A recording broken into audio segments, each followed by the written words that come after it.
Back students, कैसे हैं आप लोग। पार्थ अकेडमी के चैनल पे आप लोग का बहुत बहुत बहुत स्वागत है। और हम आज पढ़ने जा रहे हैं some basic concept of chemistry. सब मस्त है ना। तो हम अब जो टॉपिक स्टार्ट कर रहे हैं, ये चैप्टर फर्स्ट है हमारा 11th स्टैंडर्ड का। और ये भी एक जेई में इंपॉर्टेंट रोल प्ले करता है। जेई का बेसिक फॉर्मूला यहीं से आता है, इसीलिए ठीक है। और बाकी दो चैप्टर जो हमने किए हैं, मैं उम्मीद करूँ कि आप लोगों ने ये पढ़ रखे होंगे, थ्योरी उसके क्वेश्चंस को भी किए होंगे। ठीक है, अब अपने तीसरे चैप्टर पे बढ़ रहे हैं हम लोग। तो फटाफट से मुझे बता दीजिए कौन कौन प्रेजेंट है। ठीक है, सभी कोई कमेंट करिए और बताइए कौन कौन प्रेजेंट है। Clear. Now moving ahead with the chapter. देखिए यहाँ पे फिजिकल क्लासिफिकेशन है। फिजिकल क्लासिफिकेशन का मतलब क्या होता है, जो हमें नजर आता है, जो हम देख सकते हैं। जैसे पानी हम आइडेंटिफाई करते हैं कि वो लिक्विड है। जैसे टेबल, जैसे कि लैपटॉप, आप आइडेंटिफाई कर सकते हो कि वो क्या है, वो सॉलिड है।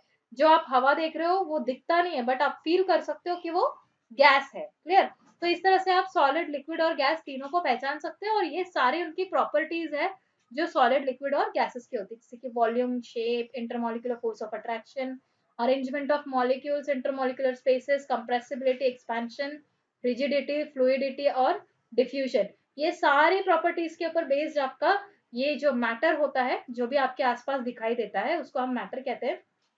ठीक है, और ये मैटर क्लासिफाइड है इनटू 3 टाइप्स। क्लियर है ना। ये तो आप अपना 9th स्टैंडर्ड से पढ़ रहे हैं और मुझे उम्मीद है कि आप लोग इस चीज को बहुत अच्छे से जानते हैं, समझते हैं। और अगर कुछ ऐसा है जो नहीं समझ आता है तो आप प्लीज मुझे कमेंट में पूछिए, मैं आपको आंसर करती चलूंगी। ठीक है। Now moving ahead with the next, that is chemical classification. पिछला हमने देखा फिजिकल क्लासिफिकेशन, ये है केमिकल क्लासिफिकेशन। जो केमिकल क्लासिफिकेशन है उसको हम देख करके, वी कांट सी एंड से कि हाँ ये चीज ऐसी है। मतलब हमको ये केमिकली पता चलता है कि मैटर में क्या क्या डिफरेंस हो सकते हैं। तो मैटर में दो तरह के डिफरेंस होते हैं, एक या तो वो मिक्सचर होगा या तो वो प्योर होगा। अब जो प्योर होता है, जैसे कि एलिमेंट है ना, तो मान लीजिए एक कंटेनर है। इस कंटेनर में आपका एलिमेंट प्रेजेंट है अकेला, सच एज H2 गैस। ठीक है, ये जो है H2 गैस इस कंटेनर में प्रेजेंट है और सिर्फ H2 है, इसके अलावा कुछ नहीं है, तब ये प्योर सब्सटेंस होगा। और एलिमेंट कब, जब ये क्या बोलते हैं,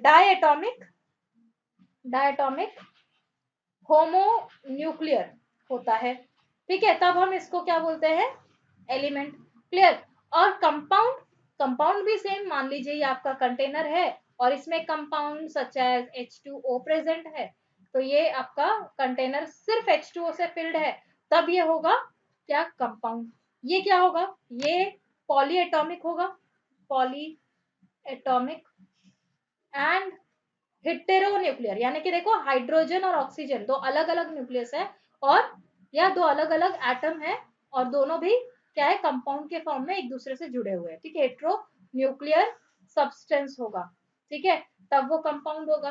ठीक है, अगर आपको दूसरा कंपाउंड लेना है तो अलग कंटेनर होगा, अलग कंटेनर। फॉर एग्जांपल इसमें CO2 है और ये आपका CO2 इसमें पूरा फैला हुआ है। ठीक है, तब ये कंटेनर में सिर्फ CO2 है, तब ये प्योर सब्सटेंस कहलाएगा। ये क्या कहलाएगा, प्योर सब्सटेंस है ना। तो ये जो है आपके प्योर सब्सटेंस में दो टाइप आ गए, एलिमेंट और कंपाउंड। फिर आता है आपका मिक्सचर। मिक्सचर में क्या होता है, मिक्सचर में आपका होता है या तो होमोजीनस होता है या तो हेट्रोजीनस होता है। होमोजीनस का एग्जांपल दे दिया जाए अगर, तो सपोज कर लीजिए कि आपका ग्लास है और ग्लास में आपने क्या बनाया, पानी लिया हुआ है। और इस पानी में सी, इसमें ऑलरेडी आपने क्या लिया है, H2O, और इसमें आपने ले लिया है सॉल्ट। सॉल्ट क्या होता है बच्चों, तो होता है NaCl। तो ये जो मिक्सचर है, ये दो चीजों का मेल मिक्सचर। ठीक है, इस मिक्सचर को अगर आप फर्स्ट सिप से लेके आखिरी सिप तक पियोगे तो वो आखिरी सिप सेम टेस्ट करेगा। यानी कि ये क्या रिप्रेजेंट कर रहा है, ये रिप्रेजेंट कर रहा है यूनिफॉर्म कॉन्सेंट्रेशन। एंड साथ ही क्या, दो पॉइंट आते हैं होमोजेनस मिक्सचर के, एक यूनिफॉर्म कॉन्सेंट्रेशन और एक आता है सेम फिजिकल स्टेट। अब फिजिकल स्टेट का मतलब सॉलिड, लिक्विड या गैस। ठीक है, यानी कि जब सॉल्ट इसमें मिक्स होता है तो वो भी लिक्विड में कन्वर्ट हो जाता है ना। तो इसीलिए हम आइडेंटिफाई नहीं कर सकते कि सॉल्ट का मॉलिक्यूल कैसा है या कौन सा है इसके अंदर। ठीक है, तो इसीलिए हम क्या बोलते हैं, इसका सेम फिजिकल स्टेट होना चाहिए, यूनिफॉर्म कॉन्सेंट्रेशन होना चाहिए, और साथ ही कैसा होना चाहिए, स्टार्ट टू एंड ये सेम होना चाहिए, उसी को हम यूनिफॉर्म कॉन्सेंट्रेशन कहते हैं। नाउ ये आता है आपका हेट्रोजेनस मिक्सचर। तो आप हेट्रोजेनस मिक्सचर में सपोज आपने ये एक ग्लास लिया, इस ग्लास में आपने पानी फिल कर लिया और पानी के फिल करने के साथ आपने इसमें मान लो ले लिया ग्लूकॉन डी। क्या ले लिया, पानी में आपने ले लिया ग्लूकॉन डी। तो आपको ग्लूकॉन डी के पार्टिकल इस तरह से दिखाई देंगे, पूरे मॉलिक्यूल जो है ग्लूकॉन डी के आपको दिखते होंगे। आपने कभी नोटिस किया हो, ग्लूकॉन डी तो पिया ही होगा बचपन में बहुत सारा। तो ग्लूकॉन डी क्या है, एक एग्जाम्पल है हेट्रोजेनस मिक्सचर का। इट मीन्स इसके भी दो पार्ट होंगे। आप पार्टिकल्स देख सकते हो, यानी कि लिक्विड वाटर है और जो ग्लूकॉन डी है वो सॉलिड में है, यानी कि डिफरेंट फिजिकल स्टेट में है। बराबर, क्या है ये, डिफरेंट फिजिकल स्टेट। और इसके साथ आपको क्या दिख रहा है, ये नॉन यूनिफॉर्म कॉन्सेंट्रेशन है। ठीक है, क्योंकि हम देख सकते हैं ये जो ग्लूकॉन डी हो जाता है वो नीचे सेटल हो जाता है, तो ये नॉन यूनिफॉर्म कॉन्सेंट्रेशन शो करता है। तो ये आपका हेट्रोजेनस मिक्सचर हुआ। क्लियर। नाउ नेक्स्ट आपको इस टॉपिक में नेक्स्ट क्या देखना है, तो देखना है कि लॉज ऑफ केमिकल कॉम्बिनेशन क्या है। केमिकल कॉम्बिनेशन के लिए कौन कौन से रूल्स है जो केमिकल्स फॉलो करते हैं। तो सबसे पहला रूल है कंजर्वेशन ऑफ मास। इसमें क्या है, सीधे सीधे कह दिया गया है जो हमारा मास है इसको हम ना ही we can not create, we cannot destroy a mass, we cannot create or we cannot destroy mass during any chemical reaction, during any chemical reaction। तो हम किसी भी मास को हम ना क्रिएट कर सकते हैं ना हम डिस्ट्रॉय कर सकते हैं एक केमिकल रिएक्शन में, उसे हम कहते हैं law of conservation of mass. दूसरा आपका आता है लॉ ऑफ डेफिनेट प्रोपोर्शन। तो लॉ ऑफ डेफिनेट प्रोपोर्शन क्या कहता है, कहता है कि देखिए ये जो है लुइस प्राउस्ट ने बनाया था या प्रपोज किया था इन 1799। और इन्होंने क्या बताया कि मान लीजिए फॉर एग्जांपल CO2 है, तो CO2 अलग अलग प्रोसेस से बना होगा, C+O2 गिविंग CO2, या फिर CaCO3। ठीक है, इसको आपने हीट से डिस्ट्रक्ट करके CO2 प्लस CaO बनाया होगा। तो CO2 आपके दो प्रोसेस से बना, पर दोनों ही प्रोसेस से बाई मास CO2 जो है 12:32 के रेशियो में होता है। तो ये इन्होंने बताया है कि लॉ ऑफ डेफिनेट प्रोपोर्शन का मतलब क्या है, जब कोई केमिकल है जिसको आप किसी भी प्रोसेस से बनाओ उसका जो मास है, मास, ठीक है, उसका मास का जो रेशियो होगा अलग अलग एलिमेंट्स का, जैसे यहाँ कार्बन और ऑक्सीजन है, वो हर बार कांस्टेंट होगा या डेफिनेट होगा। जैसे CO2 आप कहीं से ही बना लो ये 12:32 ही होगा। बस इसका एक लिमिटेशन है, यहाँ मैं लिख देती हूँ इस तरफ, इसका एक ही लिमिटेशन है, वो है आइसोटोप्स। ठीक है, लिमिटेशन एक है क्या, आइसोटोप। आइसोटोप क्या होते हैं, same atomic number but different mass number. तो कार्बन के 3 आइसोटोप है, एक है C12, दूसरा है C13 एंड तीसरा है C14। ये हमारे 3 आइसोटोप्स है। तो अगर मान लो ये कार्बन से बना है CO2 तो आपका मास हो जाएगा 13:32, और ये कार्बन से बना है तो ये हो जाएगा 14:32। तो इस हिसाब से ये एक लिमिटेशन में आ जाता है आइसोटोप। क्लियर है। Then law of multiple proportion, यानी कि आपने फॉर एग्जाम्पल अलग अलग कंडीशन रखा है। जैसे मैं अगर सबसे सिंपलेस्ट एग्जाम्पल दूं तो कार्बन और ऑक्सीजन का दे सकती हूँ। ठीक है, सबसे सिंपलेस्ट, और जो आपके बुक में है वो N2O5 N2O4 इसका दिया हुआ है, आप वो भी रेफर कर सकते हो। तो यहाँ पे देखो अलग अलग कंडीशन में C एंड O जब कंबाइन होते हैं तो ये हो सकता है कि ऑक्सीजन की कमी हो तो आपको CO मिलेगा, that is carbon carbon monoxide. ठीक है, और अगर आपको भरपूर ऑक्सीजन मिल रहा है तो due to some other condition हो सकता है C और O कंबाइन होके CO2 बनाए, दैट इज कार्बन डाइऑक्साइड, जैसे हमारा रेस्पिरेशन वगैरह में बनता है। ठीक है, तो ये लॉ ऑफ मल्टीपल प्रोपोर्शन है जो कहता है जो एलिमेंट्स है वो कंबाइन होते हैं और अलग अलग कंपाउंड, ये दो या दो से ज्यादा कंपाउंड्स बना सकते हैं अंडर डिफरेंट कंडीशंस। ठीक है, जो अलग अलग सिंपल रेशियो फॉलो करेगा। जैसे यहाँ पे 12:16 को फॉलो करेगा, यहाँ पे 12:32। अब ये जो है इसमें एक चीज और ध्यान देने की कि एक एलिमेंट जैसे कि कार्बन है फॉर एग्जाम्पल, उसका मास फिक्स्ड रहेगा और दूसरे का मल्टीपल होगा। मल्टीपल मतलब देखो ये है, ये वाला आएगा आपका 16 into 1 और ये आएगा आपका 16 इंटू टू, इसे हम मल्टीपल रेशियो 16 इंटू टू मतलब 32, 16 इंटू वन मतलब 16, तो ये आपका मल्टीपल प्रपोर्शन में होगा, यानी एक फिक्स्ड मार्क्स और एक मास मल्टीपल रेशियो में होगा। क्लियर है? नाउ नेक्स्ट है आपका नेक्स्ट लॉ है गे-लुसाक्स लॉ। गे-लुसाक्स लॉ क्या कहता है कि अगर फॉर एग्जांपल गे-लुसाक्स लॉ कहता है कि अगर कोई गैसेस है, जैसे यहाँ पे एग्जांपल दिया है हाइड्रोजन एक गैस है, क्लोरीन एक गैस है, और एक गैस की फॉर्म कर रहे हैं जैसे कि ये क्या है, ये HCl, ठीक है। तो ये जिस कॉम्बिनेशन में, जैसे वन वॉल्यूम टू वॉल्यूम, तो ये जो रेशियो है ना 1:1:2, ये रेशियो हमेशा क्या रहने वाला, फिक्स कांस्टेंट रहेगा। मुझे तो लगता है ये लॉ जबरदस्ती बना दिया है, ये कांस्टेंट रहेगा, उसे हम कहते हैं Gay Lussac's law. Clear? Now Avogadro law. Avogadro law क्या कहता है? ये कहता है कि according to law equal volumes, ठीक है, या इसको एकदम सिंपल टर्म्स में कह दिया जाए कि सेम टेम्परेचर एंड प्रेशर पे जो एक मोल एक पर्टिकुलर क्वांटिटी के अंदर इक्वल नंबर ऑफ मॉलिक्यूल्स होगा। थोड़ा और सिंप्लीफाई करते हैं इस चीज को, बहुत सिंपल है ये चीज, ध्यान दो, ठीक है। STP पकड़ लिया मैंने, standard temperature pressure for example, ठीक है। इस पे one mole one mole of any substance will contain 6.022 into 10 power 23 particles. This particle can be this can be atom, molecule, ion, etcetera, ठीक है। इनमें से कुछ भी हो सकता है। क्लियर है? तो एक पर्टिकुलर टेम्परेचर प्रेशर पे one mole of any substance will contain these many particles. Clear? और इसको हम कहते हैं एवोगैड्रो नंबर और डिनोट करते हैं कैपिटल एन सबस्क्रिप्ट में ए, ठीक है, कैपिटल ए। तो ये होता है हमारा एवोगैड्रो नंबर, ठीक है। नाउ नेक्स्ट है आपका डाल्टन्स एटॉमिक थ्योरी। समझ में आ रहा है ना बच्चों? फटाफट कमेंट करके बताते जाओ आप लोग भी, ठीक है, कि आपको समझ आ रहा है नहीं आ रहा है। नहीं तो क्या मुझे भी समझेगा नहीं, आप लोग कहीं स्टक हो रहे हो तो, और डाउट आ रहा है तो प्लीज पूछिए मुझे, ठीक है। नाउ डाल्टन्स एटॉमिक थ्योरी ये क्या कहता है?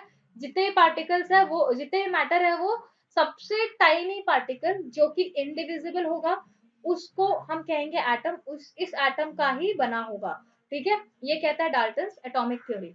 फिर एटम्स अगर सेम एलिमेंट के कंबाइन होते हैं, सेम एलिमेंट के होते हैं, तो वो सेम टाइप के आइडेंटिकल शेप साइज यानी कि सेम प्रॉपर्टीज को रिप्रेजेंट करते हैं। तो atoms of same element will represent same properties. Atoms of different element, जैसे कि देखो यहाँ पे कैसा, अगर एक हाइड्रोजन का एटम है और ये दूसरा हाइड्रोजन का एटम है, तो इनका शेप साइज एक्सेट्रा सब सेम रहेगा। लेकिन अगर सपोज एक हाइड्रोजन, एक कार्बन का एटम है और एक हाइड्रोजन का एटम है, तो इसकी प्रॉपर्टीज अलग होगी और इसकी प्रॉपर्टीज अलग होंगी, ये कहा गया है, ठीक है।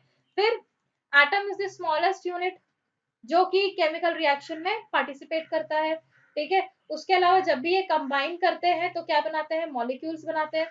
और एटम्स को आप ना ही क्रिएट कर सकते हो, ना ही डिवाइड कर सकते हो, ना ही डिस्ट्रॉय कर सकते हो कोई भी फिजिकल या केमिकल चेंज में, किसी भी फिजिकल या केमिकल रिएक्शन में। क्लियर है?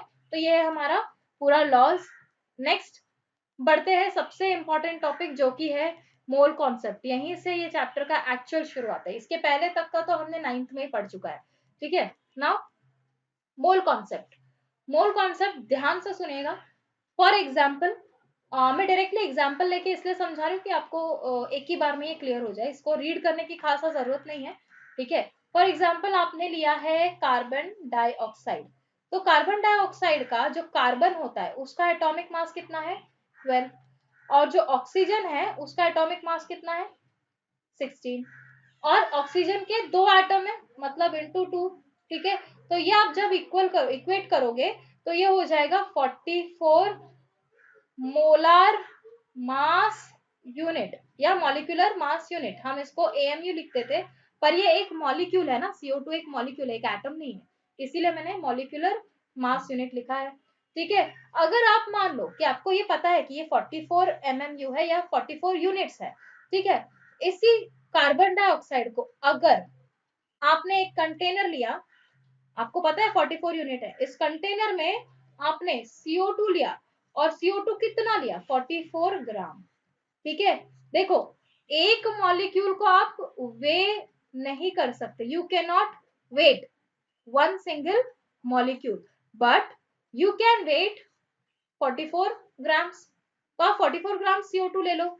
ताकि ये क्यों किया है, मोल कॉन्सेप्ट हमारे इजीनेस के लिए बनाया गया और कोई खास वजह नहीं है, क्योंकि हम एक एटम या एक मॉलिक्यूल को वेट नहीं कर सकते इसी वजह से। ठीक है, तो अब 44 ग्राम जो है, 44 ग्राम, ये एक कंसेप्ट दे दिया है कि इस 44 ग्राम को हम कहेंगे 1 मोल। ठीक है, और ये 1 मोल के अंदर proper 6.022 into 10 power 23 molecules of carbon dioxide present होगा।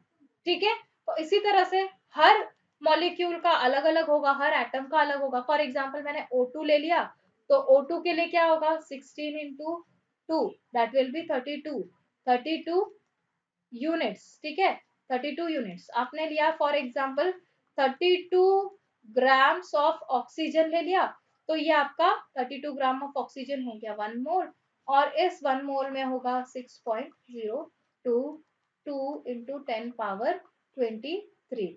ठीक है, number of oxygen molecules. Clear है? तो कहने का सिंपल मतलब क्या है, हर कंपाउंड, हर एटम, हर मॉलिक्यूल के लिए जो नंबर ऑफ मोल्स है, मोल का जो वैल्यू है, ये है ना, ये और यहाँ पर ये अलग अलग होगा, बट उसमें प्रेजेंट जो नंबर ऑफ मॉलिक्यूल्स है वो इक्वल होगा, that is 6.022 into 10 power 23। I hope ये क्लियर है। ठीक है, इतना ही कहा गया है इस मोल कॉन्सेप्ट में। नाउ मोल कॉन्सेप्ट के बाद बच्चा लोग आता है, समझ रहे हैं ना बच्चों, फटाफट फटाफट कमेंट करो यार। हाँ, तो यहाँ पर देखिए आपका आता है मोल कॉन्सेप्ट। मोल कॉन्सेप्ट के बाद आ गया आपका एम्पेरिकल फॉर्मूला। अब आप बोलोगे यार मॉलिक्यूलर फॉर्मूला हमको पता है कि जब दो या दो से ज्यादा एटम्स कंबाइन होते हैं तो मॉलिक्यूलर फॉर्मूला बनता है ना, but what is empirical formula? अरे यार बहुत सिंपल है। यहाँ पे तुमको बेंजीन का एग्जांपल लिया है C6H6, मैं तुमको दूसरा एग्जांपल बता देती हूँ। For example let's say C2H4, ये आपके पास है C2H4, आप इसको कहते हो, इसका नाम है इथीन, बराबर है नाम, है कि नहीं? सही हूं या नहीं हूं, गलत हूं? बताओ बताओ, इथीन कहते हैं इसे। ठीक है, अब इसमें आपको क्या देखना है, अब इसमें आपको देखना है यहाँ पे 2 है, यहाँ पे 4 है ना, ये 2 एंड 4। ठीक है, 2 and 4, नॉट दिस। ठीक है, 2 and 4, अगर आप देखोगे तो 2 को भी आप 2 से डिवाइड कर सकते हो और 4 को भी आप 2 से डिवाइड कर सकते हो। ठीक है, या इसको ऐसे कर लो कि आप एलसीएम निकाल लो, है ना, डिवाइड कर सकते हो। डिवाइड करोगे तो आपको ऐसा कुछ मिलेगा 1 and 2, है ना। तो अब इसको वापस इसके जगह पे प्लेस करो, 1 एंड h के आगे आ गया 2। तो ये जो है जिसको हम बोलेंगे simplest formula derived from molecular formula is known as what, is known as empirical formula. Clear? एक और एग्जांपल लेना है तो मैं एक और एग्जांपल के साथ आपको बता, मान लीजिए आपके पास है फॉर एग्जाम्पल C12H, या नॉट दिस C12, ठीक है, C12H22O12। ठीक है, C12H22O12 आपको पता है ये बेसिकली आपका होता है सुक्रोज, है ना, लेकिन इस सुक्रोज में एक ऑक्सीजन कम होता है। मान लीजिए आपने लिया है C6H12O6। ठीक है, तो आप देखिए यहाँ पे 3 चीजें, 6 है, 12 है एंड 6 है। अगेन सेम वे में आप इसको डिवाइड कर दीजिए, 6 12 6, ये आप डिवाइड करोगे तो 6 के टेबल से जाएगा, ये भी जाएगा। हाँ मुझे पता है यहाँ प्राइम नंबर यूज करते हैं, बट इसमें हम डायरेक्टली यूज कर सकते हैं, ये आपका मैथ्स नहीं है। ठीक है, तो यहाँ पे आपको ये मिल रहा है कॉमन। ठीक है, जो कॉमनली एक नंबर से डिवाइड हो रहा है जो कि 6 है, तो यहाँ पे 6 जो है, यहाँ पे बचा 1 और ये 6 का ही बचा 1, 12 का बचा 2, यानी कि सिंपली आप डिवाइड कर दो एक कॉमन नंबर से, तो वो डिवाइड करने के बाद आपका जो नंबर बचा उसी को आप आगे लिख दो, तो ये हो गया आपका एम्पेरिकल फॉर्मूला। क्लियर है? अब स्टूडेंट्स ये जो एम्पेरिकल फॉर्मूला है इसके आगे तुमको एक फॉर्मूला दिया हुआ है, n is equal to molar mass upon empirical formula mass. तो ना ये n क्या है पता है, ये n ये है, देखो ये नंबर, ये वो नंबर है जो अगर आप एम्पेरिकल फॉर्मूला में मल्टीप्लाई करोगे तो आपको मॉलिक्यूलर मास मिल जाएगा। ठीक है, इसीलिए इसका यूज है, तो ये फॉर्मूला इंपॉर्टेंट है, आप याद रख सकते हो इस चीज को। ठीक है, नाउ नेक्स्ट है, मैं उम्मीद करूँ कि ये समझ में आ गया, राइट। हाँ, तो नेक्स्ट आपका है limiting reagent. Now limiting reagent क्या होता है? लिमिटिंग रिएजेंट बहुत सिंपल सी चीज है, एकदम सिंपल वर्ड्स में अगर कहा जाए कि मान लो अगर आपके पास दो रिएक्टेंट है A प्लस B, ठीक है, जो कि एक प्रोडक्ट बना रहे हैं, मान लो C प्लस D, ठीक है, अगर इनमें से A और B में से मान लो B जल्दी खत्म हो गया, सबसे पहले खत्म हो गया, या कम है क्वांटिटी में, तो इसके खत्म होते ही रिएक्शन जो है हमारा, रिएक्शन क्या कर जाएगा, स्टॉप कर जाएगा। यानी कि ये क्या है, बी क्या है, बी इन लेस क्वांटिटी, एकदम सिंपल लेमैन के टर्म में बता रही हूं मैं। ठीक है, लेस क्वांटिटी में है तो रिएक्शन ऑब्वियस है स्टॉप हो जाएगा, इसे हम कहेंगे लिमिटिंग रिएजेंट। अगर ये लिमिटिंग है तो ए क्या होगा, ए होगा एक्सेस रिएजेंट, क्योंकि ये बच गया है ना रिएक्शन मिक्सचर में, तो ये एक्सेस रिएजेंट होगा।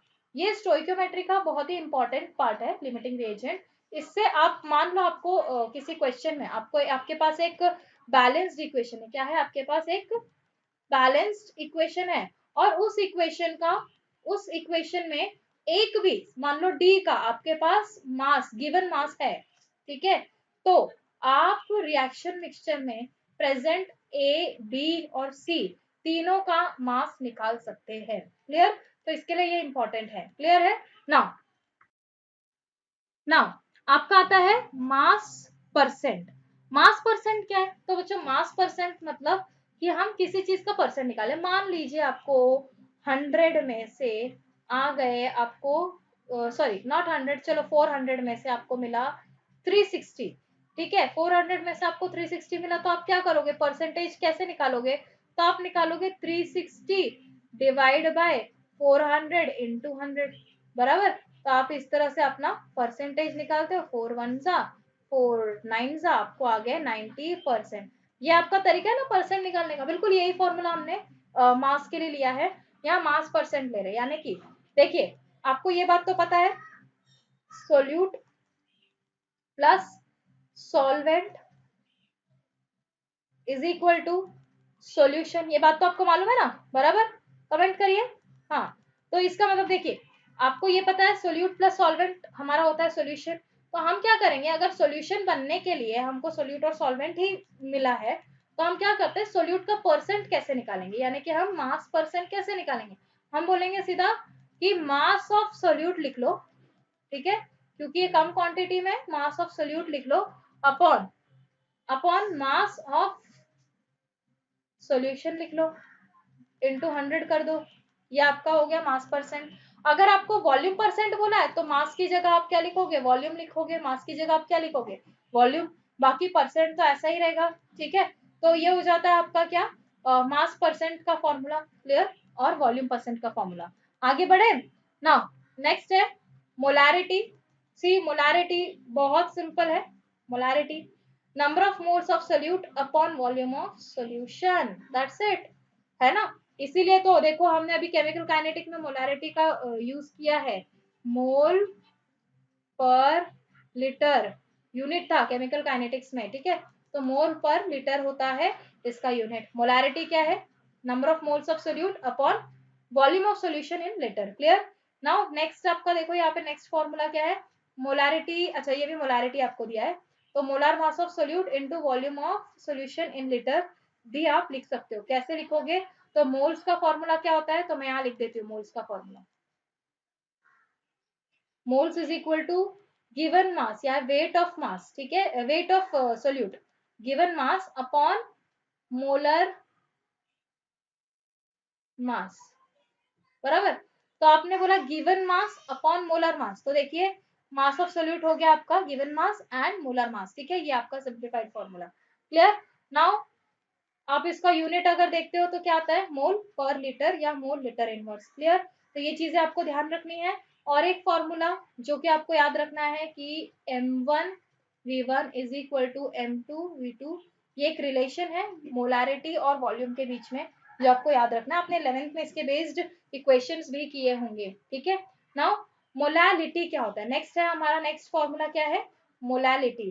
तो मोलालिटी क्या है, moles of solute upon mass of solvent. याद रखना यहाँ पे सॉल्वेंट है, विदाउट फेल इस चीज पे ध्यान दीजिए, ये क्या है, सॉल्वेंट है, इन केजी या इन ग्राम। अब यहाँ पे इन्होंने ग्राम लिया है तो यहाँ पे 1000 किया है, बराबर। इट मीन्स अगर ये आपको दूसरे टर्म्स में लिखना है तो ये सिंपल है, moles of solute upon weight और मास ऑफ सॉल्वेंट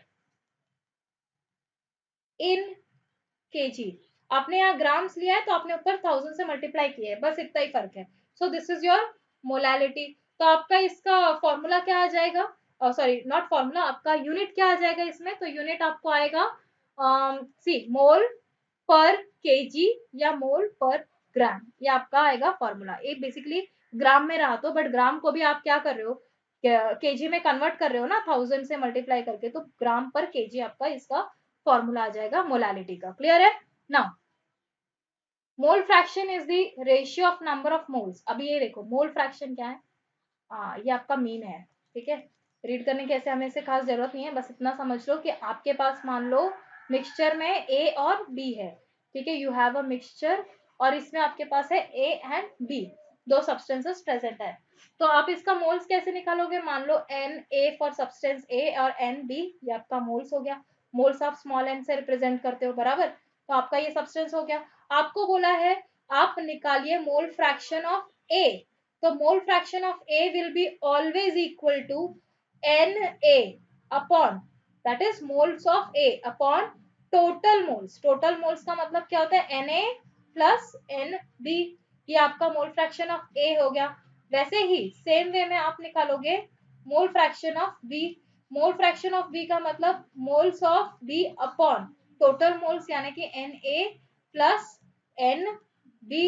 ठीक है, इसमें याद रखने की चीज आपको क्या है, तो आपको याद रखना है कि एक्स ए, आपके पास सब्सटेंस दो ही है, एक ए और एक बी, तो X A plus X B will always be equal to 1। ठीक है, ये याद रखिए, यहाँ पे लिखा हुआ देखिए। ठीक है, सो आपको ये याद रखना है। क्लियर? तो ये आपका मोल फ्रैक्शन का फॉर्मूला हो गया। Now this was all about some basic concepts of chemistry.